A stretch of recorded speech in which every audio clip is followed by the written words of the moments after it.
क्या आप जानते हैं कि इजराइल और ईरान के बीच का तनाव मिडिल ईस्ट की सबसे बड़ी जियोपॉलिटिकल समस्याओं में से एक है। क्या आपने सोचा है कि इन दोनों देशों के बीच की दुश्मनी की जड़ें कहां से शुरू हुई और क्या ये कॉन्फ्लिक्ट कभी खत्म हो सकता है या ये दुनिया को एक और बड़े युद्ध की ओर धकेल सकता है। नमस्कार दोस्तों, स्वागत है आपका द इनसाइड गुरु चैनल पर।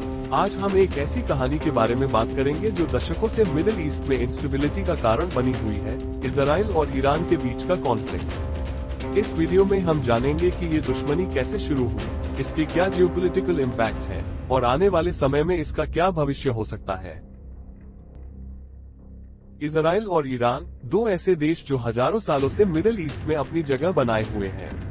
एक तरफ है इजराइल जो यहूदी धर्म का केंद्र है और दूसरी तरफ है ईरान जो कभी पर्शियन एम्पायर का हिस्सा था और आज एक प्रमुख शिया मुस्लिम राष्ट्र है। लेकिन क्या आप जानते हैं कि 20वीं सदी के मध्य तक इन दोनों देशों के बीच के रिश्ते सामान्य थे। 1948 में इजराइल के गठन के बाद ईरान उन पहले मुस्लिम मेजॉरिटी देशों में से था जिसने इजराइल को मान्यता दी। दोनों देशों के बीच अच्छे डिप्लोमेटिक और इकोनॉमिक रिलेशंस थे, लेकिन 1979 की इस्लामिक रेवोल्यूशन ने सब कुछ बदल दिया।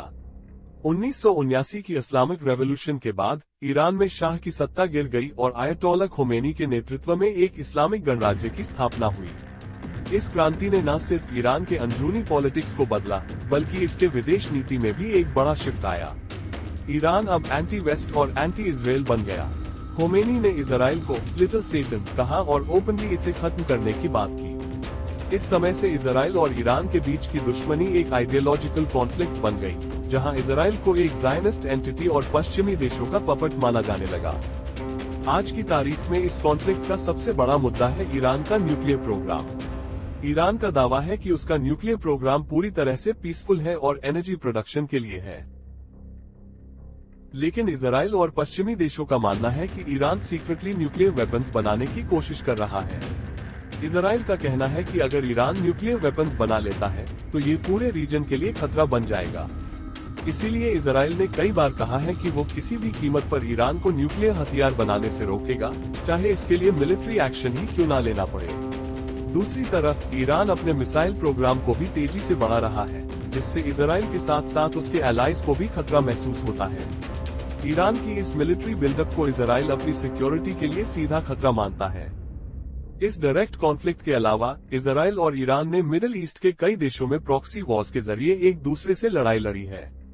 सबसे प्रमुख उदाहरण है सीरिया, जहां ईरान ने असद रेजिम का साथ दिया, जबकि इजराइल ने एंटी असद फोर्सेस को कोवर्टली सपोर्ट किया। हिजबुल्लाह, जो एक लेबनीज मिलिटेंट ग्रुप है, ईरान का प्रमुख एलाई है और इजराइल के खिलाफ लड़ाई में सबसे बड़ा खतरा माना जाता है। इजराइल और हिजबुल्लाह के बीच कई बार सीधी मुठभेड़ हो चुकी है और यह टेंशन आज भी बरकरार है। यमन में भी इस कॉन्फ्लिक्ट का असर देखा गया है। यहाँ हूथी रेबेल्स को ईरान का समर्थन प्राप्त है, जबकि इजराइल का एलाई सऊदी अरेबिया वहाँ की लेजिटिमेट गवर्नमेंट को सपोर्ट करता है। इस तरह से ये कॉन्फ्लिक्ट पूरे रीजन में फैल चुका है। इस कॉन्फ्लिक्ट में यूनाइटेड स्टेट्स की भूमिका भी बहुत महत्वपूर्ण रही है। अमेरिका ने हमेशा से इजराइल का समर्थन किया है और इसके साथ डिफेंस और इंटेलिजेंस में क्लोज कोऑपरेशन रखा है। दूसरी तरफ 1979 की क्रांति के बाद से ईरान और अमेरिका के रिश्ते बेहद खराब हो गए हैं। ईरान पर लगे आर्थिक प्रतिबंधों का भी इस कॉन्फ्लिक्ट पर बड़ा असर पड़ा है। 2015 में जब ईरान न्यूक्लियर डील हुई तो इसमें कुछ राहत मिली थी, लेकिन 2018 में ट्रंप एडमिनिस्ट्रेशन ने इस डील से बाहर निकलने का फैसला किया, जिससे टेंशन्स फिर से बढ़ गई। आज की स्थिति में ये देखना दिलचस्प होगा कि अमेरिका की नई एडमिनिस्ट्रेशन इस कॉन्फ्लिक्ट को कैसे मैनेज करती है। क्या डिप्लोमेटिक टॉक्स फिर से शुरू होंगे या टेंशन्स और बढ़ेंगे? तो अब सवाल ये उठता है कि आगे क्या हो सकता है।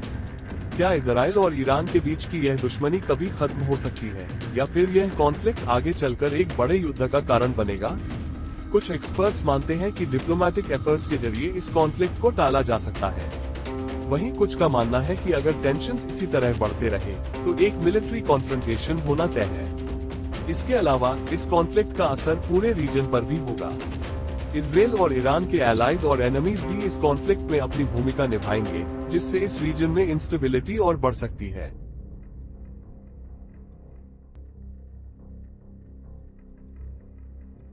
दोस्तों, इजराइल और ईरान के बीच का कॉन्फ्लिक्ट एक ऐसी समस्या है जिसका समाधान आसान नहीं है।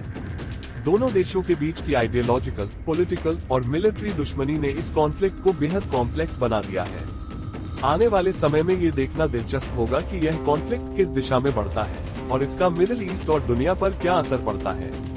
अगर आपको यह वीडियो जानकारीपूर्ण लगी हो तो इसे लाइक और सब्सक्राइब करना न भूलें। और हाँ, अपने विचार और सवाल हमें कमेंट्स में जरूर बताएं। हम फिर मिलेंगे एक और दिलचस्प कहानी के साथ। धन्यवाद।